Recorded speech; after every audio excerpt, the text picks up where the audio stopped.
हरे कृष्णा। आज हम इस वीडियो में इंटीग्रेशन फार्मूलेस के बारे में स्टडी करने वाले हैं। हमने पिछले वीडियो में डेरिवेटिव फार्मूलेस के बारे में स्टडी किया था, तो आज हम इंटीग्रेशन फार्मूलेस के बारे में स्टडी करने वाले हैं।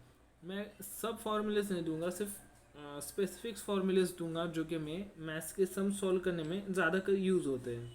तो पहला फार्मूला शुरू करते हैं। डेरिवेटिव ऑफ कांस्टेंट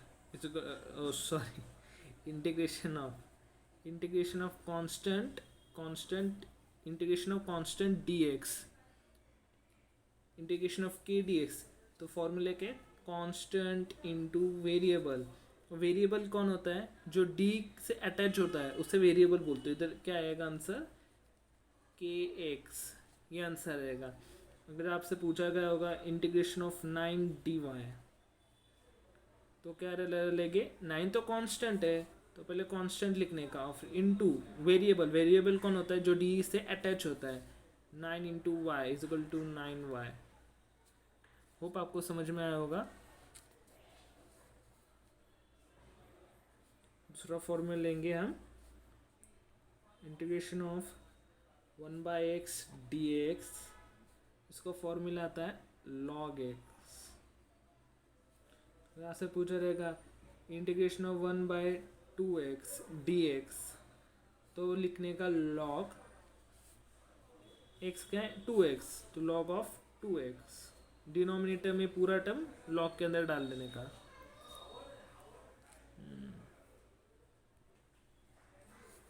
अब हम तीसरा फॉर्मूला देखेंगे, वो ज़्यादा का यूज़ होता है, integration of x raise to n dx। इसे ध्यान से समझिए। Integration of x raise to n dx का फॉर्मूला है x raise to n plus 1 upon n plus 1 plus c को हम इग्नोर भी कर सकते, ज़्यादा लिखने की ज़रूरत तो नहीं है। अगर एक सम लेते integration of x cube dx, तो क्या होगा? x क्यूब, इधर n है तो x के सर पे जो रहता है हम उसे n एज्यूम करते हैं। तो इधर n की वैल्यू क्या है? 3 है।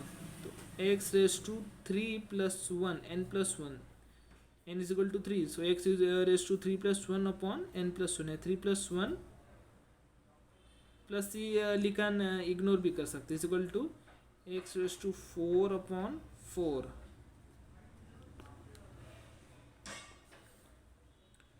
और एक प्रॉपर्टी है, इंटीग्रेशन और डेरिवेटिव दोनों एक साथ हुआ, दोनों कैंसल ईच अदर।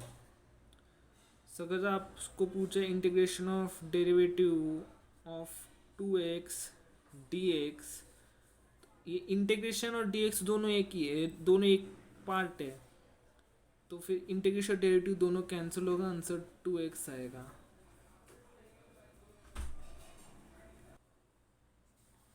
अब नेक्स्ट फॉर्मूला देखते हैं, integration of e raise to x d x is equal to e raise to x, वैसे का वैसे ही।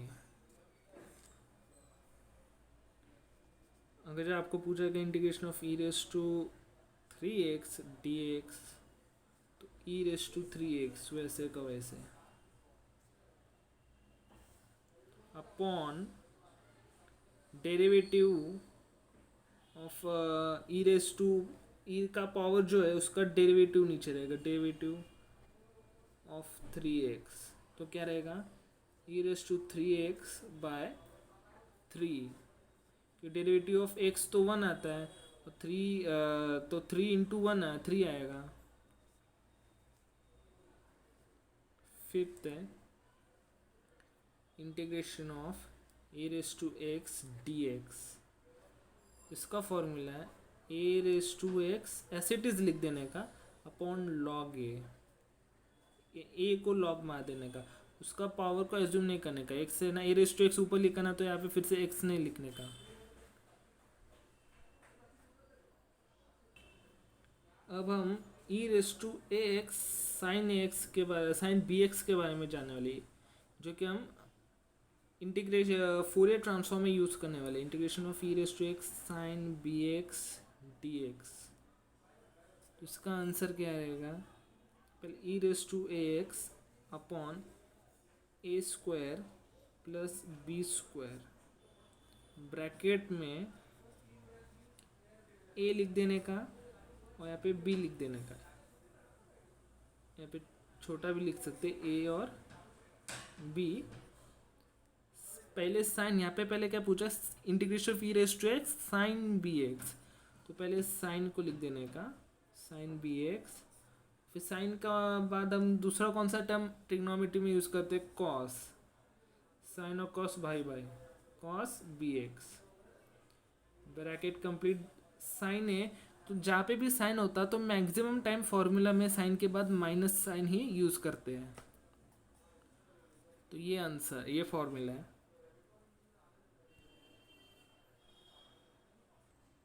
यहाँ पे हमें ध्यान देना होगा कि ई रेस टू ए एक्स, तो ए की वैल्यू जो ई के रेस टू है, पावर है, और एक्स का जो एक्स के साथ जो अटैच्ड है वो ए की वैल्यू है, और बी की वैल्यू जो sine b x, sine x से जो वैल्यू जुड़ी है तो वो बी एज्यूम करते हैं, साइन के बाद जो वैल्यू है उसे बी एज्यूम करते हैं। वैसे ही अगर हम 7th फॉर्मूला देखेंगे तो integration of e raise to a x cos b x d x is equal to, ये वैसे का वैसे ही नीचे लिख देने का, ये तो common part, e raise to a x upon a square plus b square bracket है, तो फिर से यहाँ पे ए लिख देने का और यहाँ पे बी लिख देने का। तो यहाँ पे कॉस पूछा है तो पहले कॉस लिख देने का, कॉस बी एक्स, और यहाँ पे साइन बी एक्स, कॉस पूछा है तो जैसे कि साइन के बाद ज़्यादातर माइनस आता है वैसे कॉस के बाद प्लस आता है, तो cos plus integration of e raise to x a square plus b square bracket a cos b x plus b sine b x. मेट फॉर्मूला ये देखने वाले कि integration of 1 upon x root x square minus a square d x का formula क्या रहेगा, 1 upon a tan inverse of x upon a, ये formula है। एक्स क्या है, ये वेरिएबल है जो हम इंटीग्रेशन ऑफ यूज़ करते हैं नीचे, तो डिनोमिनेटर में जो वेरिएबल है उसे अपॉन ए करने का, एक्स अपॉन ए, तो हमने यहाँ पे एक्स यूज़ किया तो एक्स अपॉन ए।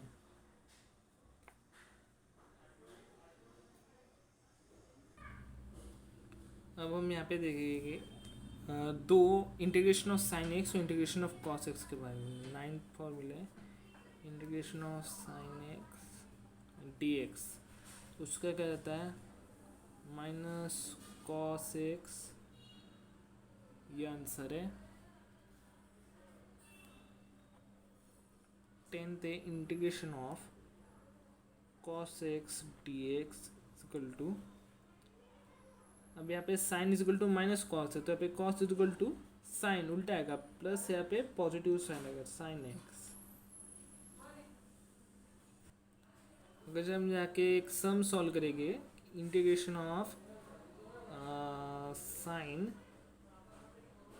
3x dx, तो यहाँ पे क्या आएगा,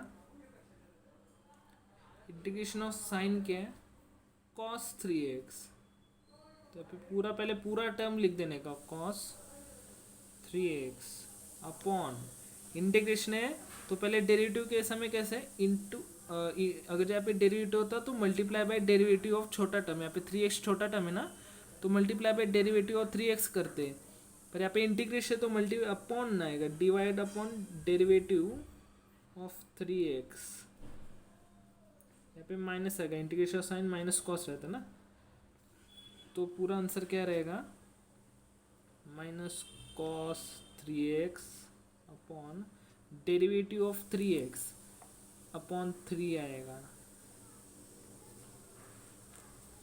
वैसे अगर हम और एक सम सॉल्व करेंगे integration of 3 sin x dx, तो उसका आंसर क्या आएगा integration of sin x minus cos x minus cos x, और 3 कांस्टेंट है, उन्हें उसे इंटीग्रेशन के बाहर निकाला। हम इधर साइन एक्स के बाहर है 3, इसलिए हम बाहर निकाल सकते हैं। अगर जो यहाँ पे हम देखेंगे तो साइन एक्स के अंदर 3 आता है, तो हम उसे बाहर नहीं निकाल सकते क्योंकि पूरा पार्ट हो गया। फिर यहाँ पे 2 पार्ट हो गए, 3 एक पार्ट है और साइन एक्स दूसरा पार्ट है। तो साइन माइनस कॉस एक्स, यहाँ पे 3 बाहर निकला तो यहाँ पे हम वापस लिख सकते हैं -3 कॉस एक्स। वैसे अगर हम और एक बार लिखेंगे, integration of 9 cos x dx is equal to integration of cos क्या आता है प्लस साइन एक्स और फिर 9 जो कांस्टेंट है हम लोग इंटीग्रेशन के बाहर निकाल दिया क्योंकि कॉस के अंदर नहीं आता, तो इंटू 9, तो यहाँ पे 9 cos x हुआ। वैसे अगर integration of cos 10x dx तो क्या आएगा, ये अब 10x cos के अंदर आता है, 10 जो न्यूमरेटर है cos x के बीच में आता है, तो cos x का पार्ट हुआ, हम उसे इंटीग्रेशन के बाहर नहीं निकाल सकते, तो पहले पूरा टर्म का इंटीग्रेशन करना पड़ेगा। इंटीग्रेशन ऑफ cos क्या है प्लस साइन 10x अब अपॉन डेरिवेटिव ऑफ 10x, तो यहाँ पे क्या आएगा साइन 10x अपॉन 10